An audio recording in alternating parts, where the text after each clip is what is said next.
CNJ versions of this advanced trainer you're going to see also performing here today. I have a fun fact for you here. My grandmother was a pilot in World War II with the Women Air Force Service Pilots, and she flew.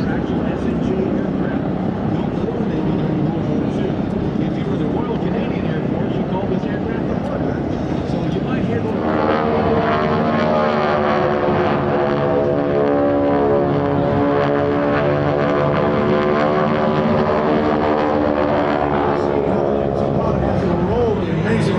famous by the American volunteer group that are known as the Flying Tigers.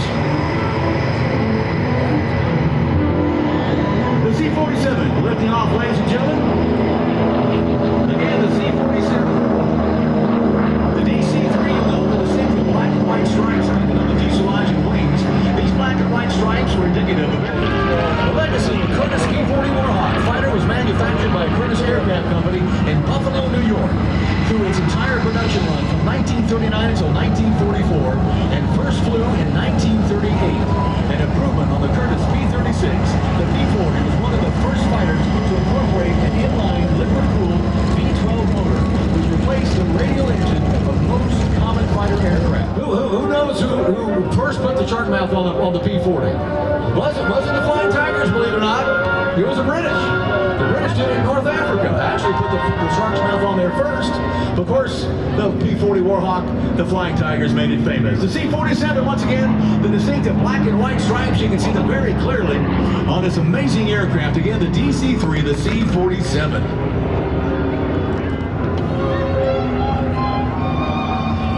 The C-47 you see here today was produced in Berlin Airlift, and how the C-54 played a big part in that, along with the C-47. This aircraft would see combat in the 1950s during the Indochina Wars. So again, what you're seeing here today is not only military history, but even aircraft history. As again, this aircraft, again, originally manufactured in 1944, stayed in military service until 1996. This aircraft was acquired by the American Air Power Museum in the early 2000s and has become a regular at air show circuit. As a matter of fact, you can actually see this aircraft on several TV shows and movies: ABC's Pan Am, NBC's Blacklist, CBS's Bull and Madam Secretary. This aircraft has appeared on all those television shows. The aircraft is honored to have flown. So again, real American history, ladies and gentlemen, the P40 Warhawk touching down. Again, made famous by the Flying Tigers. The P40, again, was not an aircraft. These aircraft could go back into combat and do exactly what they were designed to do 80 years ago. A big wave to the P40 Warhawk up close. Check it out, ladies and gentlemen. Look at that beautiful piece of Army hardware. Again, during World War II, the Air Force was not a separate entity. It was a part of the Army, so that's why you hear it referred to as the Army Air Force, or the Army Air Corps. The Air Force would become a separate branch of service in 1947. And interestingly enough, these aircraft, even though they were fighter aircraft, they have a rare designation P, not F, but P. Now the P stood for pursuit aircraft. That's the way these aircraft were originally designated. Not only Air Corps devised a plan to launch Army B-25 bombers from an aircraft carrier and attack Tokyo and 4 other Japanese industry centers. Lieutenant Colonel Jimmy Doolittle was tasked with planning the raid. Without knowing their target or destination, the 17th Bomb Group volunteered for this top secret mission and began training at Elgin Field in Florida.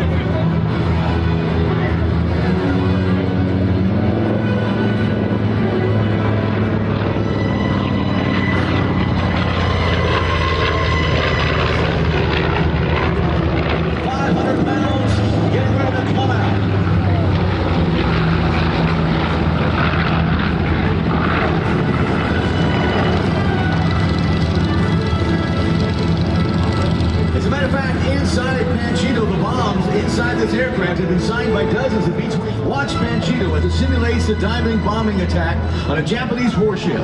The attacking B-25 would strafe the ship and approach and drop 500 or 1,000-pound bombs on the ship.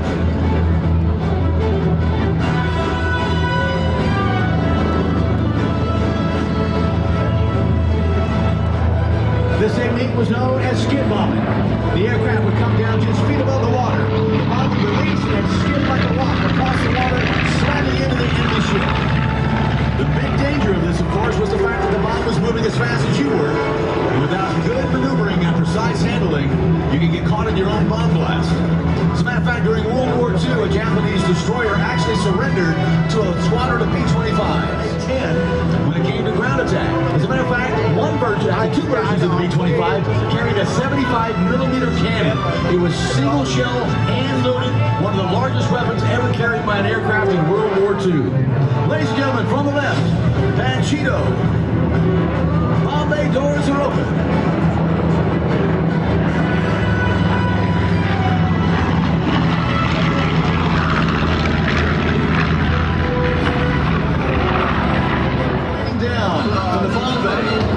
Pass over a Japanese airfield.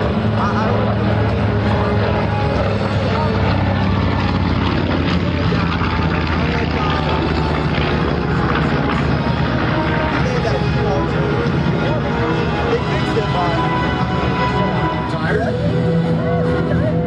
All right, get your cameras ready again, ladies and gentlemen. This will be the photo pass, a beautiful opportunity to get a nice look at the B-25.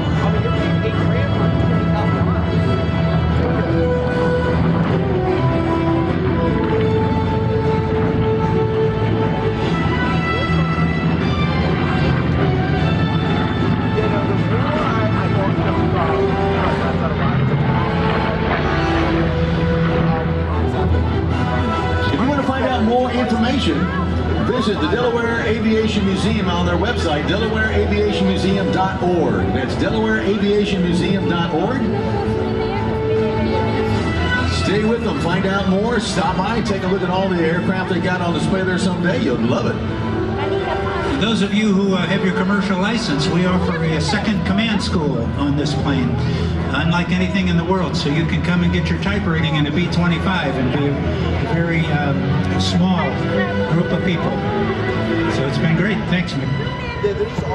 We appreciate you guys bringing the 25 here. She's a beautiful piece of history. You know, it's interesting. The original Panchito was the sounds of those big round engines and nothing like it. Sound of round, as we like to call it. The B-25. Again, it's hard to imagine 16 of these aircraft lifting off an aircraft carrier. Matter of fact, when they reshot the movie Pearl Harbor, they got some 25s up on the deck and did it again. Of course, the aircraft carriers are a little bit bigger than they were back then. Look at that. What a beautiful piece of history. Ladies and gentlemen, the B-25